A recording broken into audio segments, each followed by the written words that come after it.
What is going on, everybody? Katie here, and welcome back to the 32nd official episode of the King Darius Experience. And as you can tell, if you came from any part on social media, YouTube, Twitter, Instagram, TikTok, etc., we are in a new environment. So we launched the official content hub for everything sacred. So if you're watching this, it's likely, if you're not on social media, you're on a Sacred World as a website. So you maybe see show notes, embeds, other resources, content, stuff like that.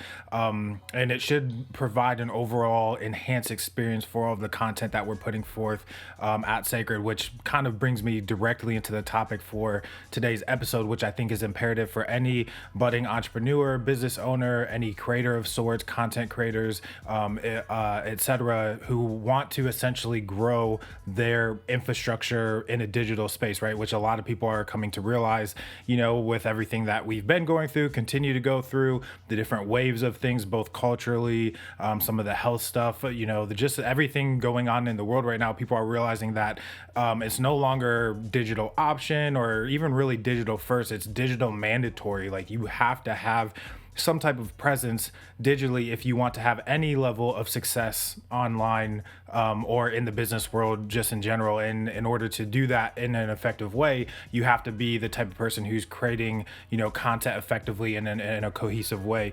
So all that being said, the first point we have here in regards to experiential marketing is that cohesion matters, right? The sort of cyclical relationship between all fronts that you have with your brand. So your content front, any communication front, really. If it's a website, if it's a social platform, if it's an article, if it's a video, if it's a podcast, if it's a guide, if it's a white paper, if it's a how-to, if it's a series of something, if it's private, gated content, whatever it is that you're communicating forward, cohesion really matters when it comes to experiential marketing, because a lot of times what ends up happening to business owners, creators, etc., is that they forget that people don't have the same vantage point that they have into their own world. So you may have a lot of things going on. You may be doing a lot of things, your hand in multiple things, multiple hustles, multiple potential like professional endeavors that you're in. Maybe you're working a job or two, plus going to college, plus creating content. Maybe you have some hobbies in gaming and music,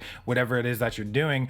You have to get to a place to where you can kind of bring people into your world in a way that's healthy for you, right? Because it needs to be sustainable, but that provides an overall experience for other people, because that's sort of the nature in which attention is going nowadays. It's, can I dip into this world without fully immersing into it? And I'm speaking as if I'm the viewer subconsciously. Can I dip into a world without immersing myself into it and get enough, entertainment, escapism, education, or overall experience? We talk about the 4 E's all the time, right? Escapism, entertainment, education, and overall experience. And this is about experiential marketing, which we have a whole episode about the 4 E's, I think in the first 10 episodes of the podcast. But essentially, you're providing people the opportunity to dip into your world, kind of understand it a little bit, get what they need with one of those 4 E's, and kind of hop out. So if you remember some of the larger experiential campaigns that you've seen in the past, maybe just not known that they were experiential marketing, when Red Bull has a dude jump out of a thing from space and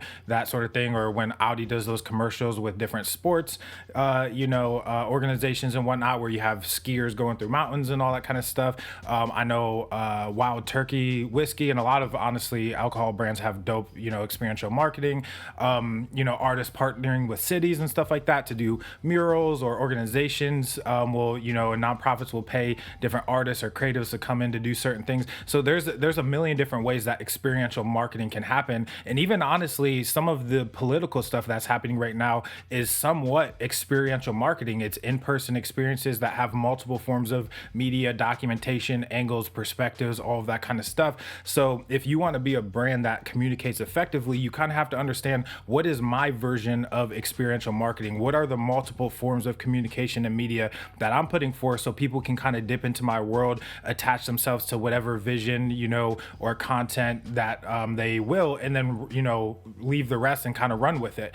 So it's really funny because This concept in general of people being able to experience who you are and run with it is also, age old and honestly very biblical as well, in regards to write your vision plain on tablets so the herald can run with it, right? They can see it and run with it. You have to have a clear enough vision, a simple enough foundation to where people can come into your world, understand it, and then run with it in their own light. So I know there's going to be hundreds, if not thousands, of creators over time that I may never know their name. I may never know that they listen to my content. I may never know that they're part of my ecosystem.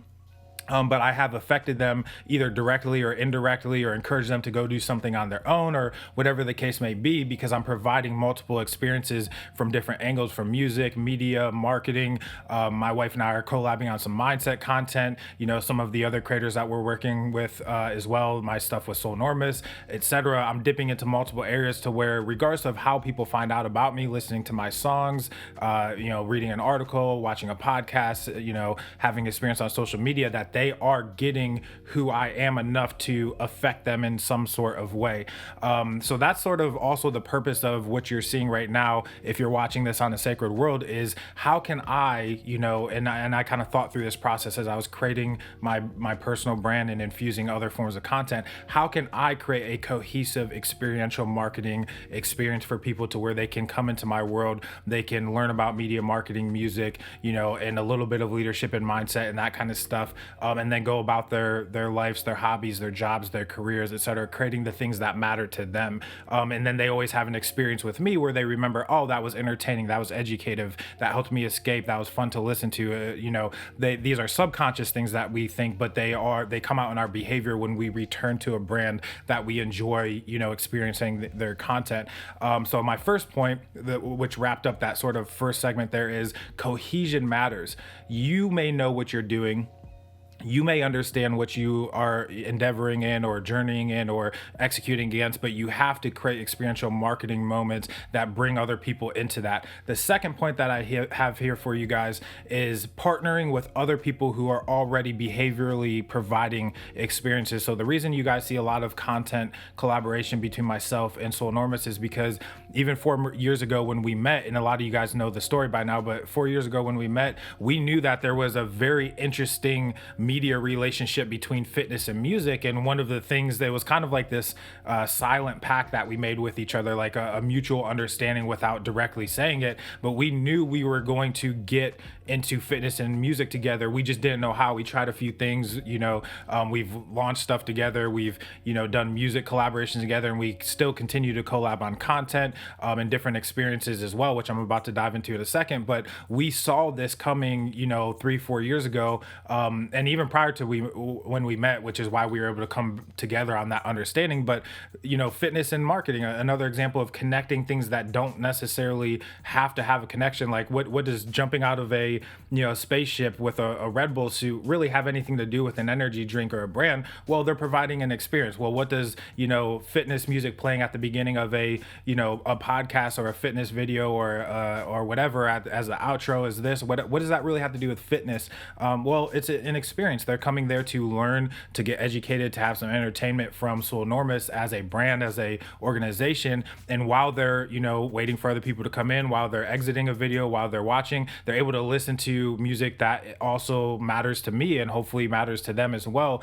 So it's providing an overall experience, and it allows Soulnormous and I also to collab back and forth, ideate, continue to create things that we love without having to kind of go outside of the things that we love, which is the trap that a lot of people get into when they're creating content. So partnering with other experiential creators is really important. If somebody's into art, if somebody's into mechanics, whether it's mechanical engineering and that kind of stuff, or it's like automotive engineering and whatnot, architecture, there's a million different things that people could be creating within, on the content side, on the solution side, on the product side, on the service side, but it all requires communication. So partner with some people. If you're a video person, partner with the people who are communicating in their industries. If you're an industry person, partner with some media people, or partner with some people creating content content in and around the things you do. You don't necessarily always have to be the owner of a brand, of a channel, of a thing or whatever, but you do have to look for opportunities to partner with people who are already behaving in a very similar way to you and providing experiences for people. So that way, when you do inevitably collab on content or something,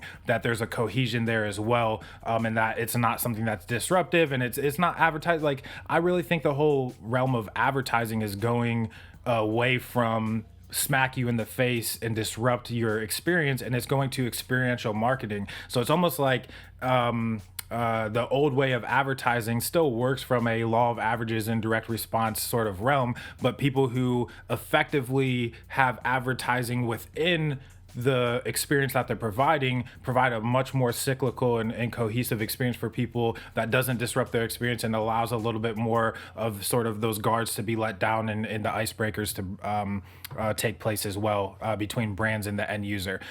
So all of that being said, what those first two things do, cohesion as well as partnering with other people to provide overall experiences, does is it adds depth and layers to your brand overall. So you taking time to actually create content yourself, get on that cadence that we've talked about, distribute it, atomize it, all the things that you guys know as it pertains to what we believe about effective communication and content marketing. That's the foundational layer, but then you're also partnering with other people. You're also doing it consistently, so there's always sort of an enhancement or an episodic nature to what you're doing. And then no matter how people come in contact with your brand, they're having some sort of experience that is meaningful to them in the way that they chose to qualify themselves into. So you're providing the platform or the experience, but they still get to behave themselves or qualify themselves, is what we call it in marketing, into those moments or into those experiences, which adds depth and layers to your brand that is really hard to, break down from there or have sort of like a decline, because you're in so many spaces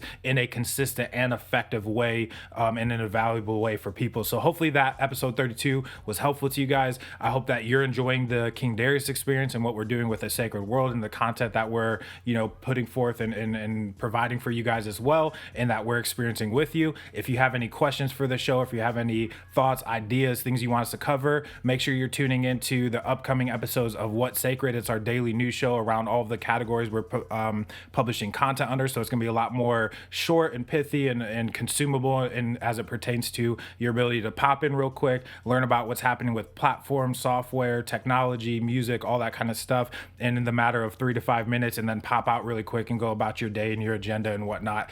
So it's a little bit more short form than the podcast, where I'm sharing a lot more high level philosophical and tried and true experience ideas. And What's Sacred is more of like a daily short news channel that's reporting on happenings in our industries that we're taking part of. So all that said, we will see you guys in episode 33 of the King Darius Experience. Peace. Aye, East Coast with that gang gang, West Coast with that gang gang, global with that gang gang, you know we don't play guys, yeah. East Coast with that gang gang, West Coast with that gang gang, global with that gang gang, you know we don't play guys, yeah. East Coast with that gang gang, West Coast with that gang gang, global with that gang gang, you know we don't play guys, yeah. East Coast with that gang gang, West Coast with that gang gang, global with that gang gang, yeah. You know we don't play guys. I'm blessed, I never said I didn't struggle. I finesse, I never said I didn't hustle.